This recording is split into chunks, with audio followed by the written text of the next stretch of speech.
আসসালামু আলাইকুম। আমি জাফর সরকার, সাবেক সেনা সদস্য।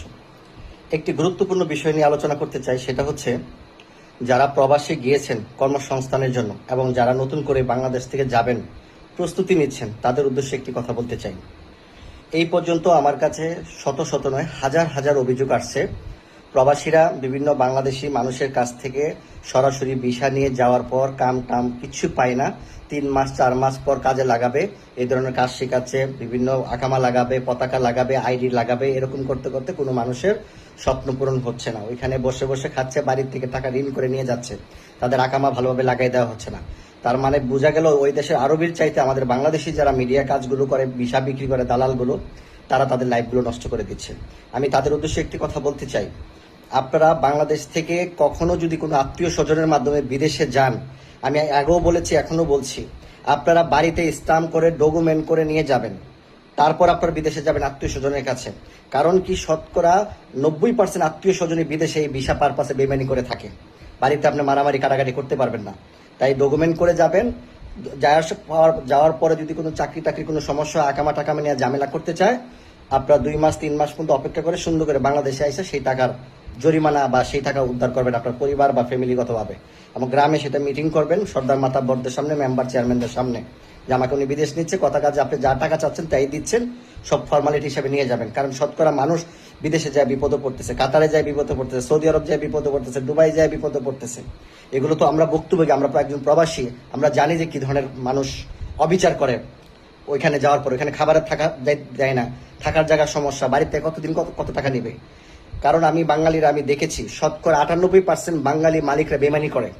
তারা বাঙালিদের সাথে বাংলা টাকা হিসাব করে, আরবি টাকা না, তারা বাংলাদেশে হিসাব করে, 50,000 60,000 70,000 টাকা বেতন দিব, 2 মাস 3 মাস ঘুরায় ঘুরায় বেতন দেয়। আপনার যত আত্মীয় স্বজনই থাকেন, যদি আপনার আপন বোন জামাই থাকে, আপনার আপন চাচা থাকে, আপনার আপন চাচতো ভাই থাকে, আপনার আপন বড় ভাইও যদি থাকে, মানে আপনার এক্সকিউজ করবে না। বিদেশে আমার একটা মাটি বেইমানের, যা টাকা পাইলে, রিয়াল পাইলে, ডলার পাইলে সব বেইমান হয়ে যায়। কিছুদিন আগে দেখছেন না, ইটালিতে আপন বড় ভাই ছোট ভাইকে হত্যা করে ফেলাইছে। শুধু এগুলোই আপনার একটু খেয়াল করবেন। আর যারা বাংলাদেশ থেকে যাবেন খুব সতর্কভাবে যাবেন। যদি বলে আমার বোন জামাই নিতেছে, আমার চাস্তো ভাই নিতেছে, আমার তালুই নিতেছে, এগুলো দিবেন না। আগে বাংলাদেশ থেকে ডকুমেন্ট করে তারপরে যাবেন। এগুলো আমরা শুনতে শুনতে ভুক্তভোগী হয়ে গেছি। আর যারা ওই যে বিদেশে মালিকরা আছে, তাদেরকে কাজে নেয়, কাজে নিয়ে সেটা দেখা গেল যে 1 মাস কাজ করায়, 15 দিনের টাকা দেয়, 15 দিনের টাকা দেওয়ার পর আর 15 দিনের টাকা দেয় না। যারা সাপ্লাই কাজ করে 15 দিনের টাকা দেয় না, না দিয়ে এইভাবে ঘুরতে ঘুরতে ঘুরতে ঘুরতে বেশি যখন প্রেশার পড়ে, তখন 7 দিনের টাকা দেয়। যে আমি বিল পাইছি না, কোথায় থেকে 7 দিনের টাকা কিন্তু মাইরা দেয়। 100 লোকের যদি তারা যদি সাপ্লাই কাজ করা, যদি 7 দিনের টাকা মাইরা দেয়, এখানে প্রায় আপনার মনে করবেন যে 1 লাখ রিয়াল আইসা পড়ছে। বাংলাদেশে 30-40 লাখ টাকা বাংলাদেশে দালাল মেরে দিচ্ছে। আরবি দালালদেরকে শিক্ষা, মানে তাদেরকে চালাক বানাইছে আমাদের বাঙালি মালিকরা, বাঙালি যারা আদম ব্যবসা করে বা যারা ভিসা দিচ্ছে। এরকম অনেক কাহিনী হচ্ছে, প্রতিটা পরিবার ধ্বংস হয়ে গেছে। 4 লাখ 5 লাখ 6 লাখ করে ভিসা দিচ্ছে।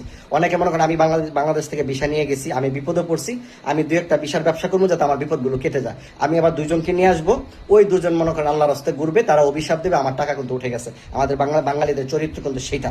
তো আমি প্রবাসী কল্যাণ মন্ত্রীদেরকে বলবো এই বিষয়ে সতর্ক করে দেওয়ার জন্য, বিশেষ করে ট্রাভেল এজেন্সি অনেক 2 নাম্বারই করতেছে। সৌদি আরবে ওই যে আপনার মোটরসাইকেলে ভিসা দেয় পাঠাবে, পিজা ডেলিভারিতে পাঠাবে, পেট্রোল পাম্পে পাঠাবে, কইছে না 3 মাস 4 মাস পরে তারা ট্রেনিং করাবো, কাজে জয়েন করবো। এগুলো হচ্ছে বাউতাবাজি, এই ধরনের কোনো কাজ নাই। আপনি যেদিন বাংলাদেশে যাবেন, বাংলাদেশ থেকে বিদেশে যাবেন যে কোনো দেশে, আপনি পরের দিন আপনাকে কর্মসংস্থান বেতন দিতে তারা বাধ্য, থাকার জায়গা দিতে বাধ্য।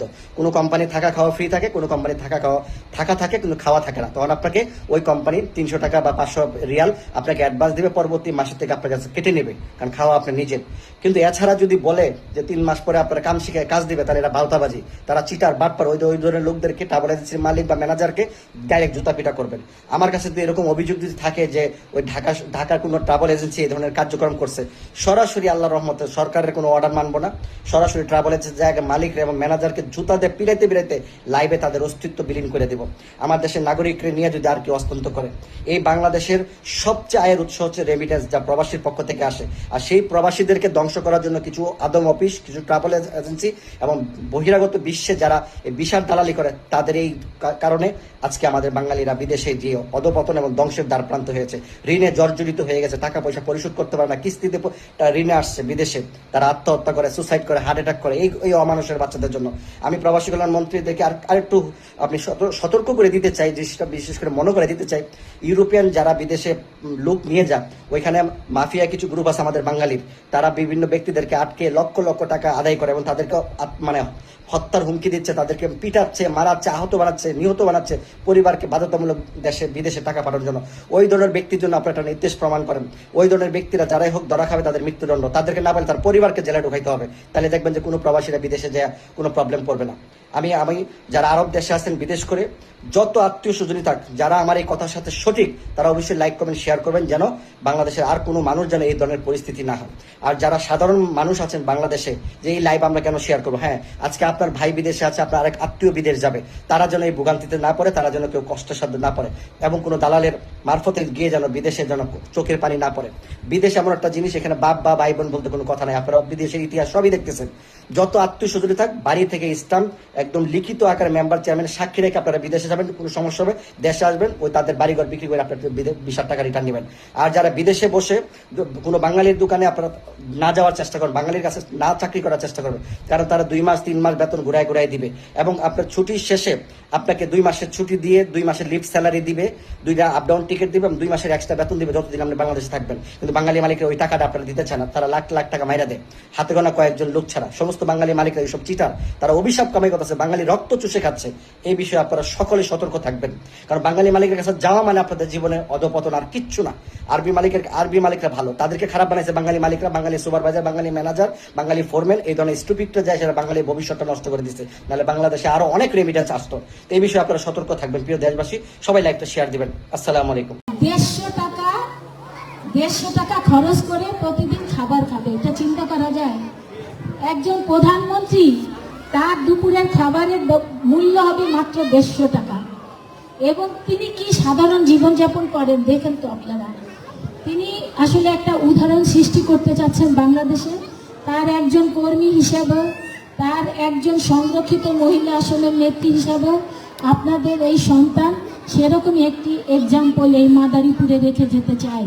সেটা হচ্ছে আপনাদের একদম প্রত্যেক পরিবারের সন্তানের মতো আমি যেন আপনাদের কাছের মানুষ হতে চাই। আপনারা যেন যখন তখন এসে আমার সাথে কথা বলতে পারেন, আপনাদের সমস্যার কথা বলতে পারেন, এবং সেগুলা শুনে যতটা সম্ভব আমার যত শক্তি আছে, সাধ্য আছে, সামর্থ্য আছে, আমার পারিবারিক যত অর্থ আছে, আমার মেধা আছে, সব কিছু দিয়ে আমি এই এলাকার কল্যাণের জন্য কাজ করে যেতে চাই। এই ব্যাপারে আপনাদের সহযোগিতা চাই। মাঝে মাঝে যখন বিভিন্ন জায়গায় যাই, মানুষের সাথে দেখা হয়, তখন অনেকে বলে থাকে, আসলে আপা আপনার এত সাহস, আপনি এই দীর্ঘ 17 বছর অসংখ্য মানুষ পালিয়ে থেকেছে, আর আপনার